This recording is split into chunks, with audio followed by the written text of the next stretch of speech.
Hanoi Food Trip Part 3. So ayun guys, pakita ko muna sa inyo yung breakfast namin dito sa Lemon Hotel. And yung breakfast buffet place nila is on the 9th floor. So everyday nagpapalit sila ng menu nila.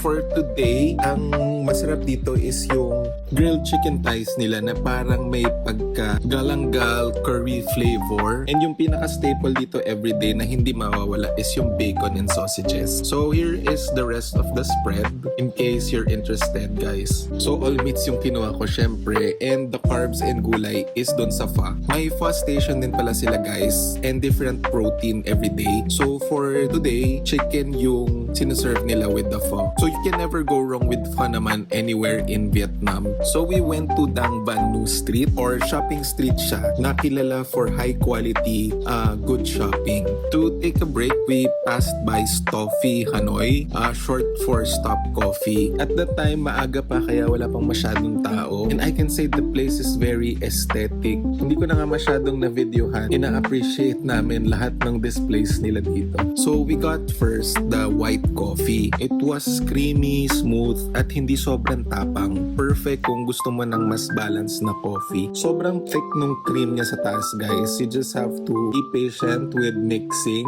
para maging balance talaga yung lasa niya. Kasi perfect talaga pag nahalo mo siya ng maigi. Then the condensed milk coffee or cafe swada. This one's more rich and mas matapang at may tamang sweetness din ng talagang signature Vietnamese coffee. After, dumiretso kami sa Ton Dai Tan Street, and mas alive siya actually tuwing gabi. We just decided to have lunch here. We decided to stop at Dui Hai restaurant. So we got a fried rice with roasted bird.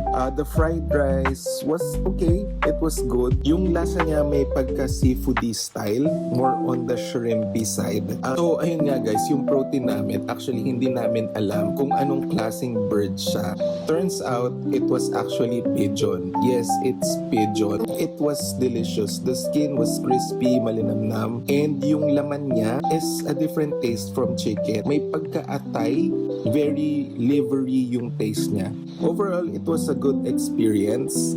I wouldn't thought I would be eating pigeon. So, ayun lang guys for our adventure for today. Hope you follow. See you!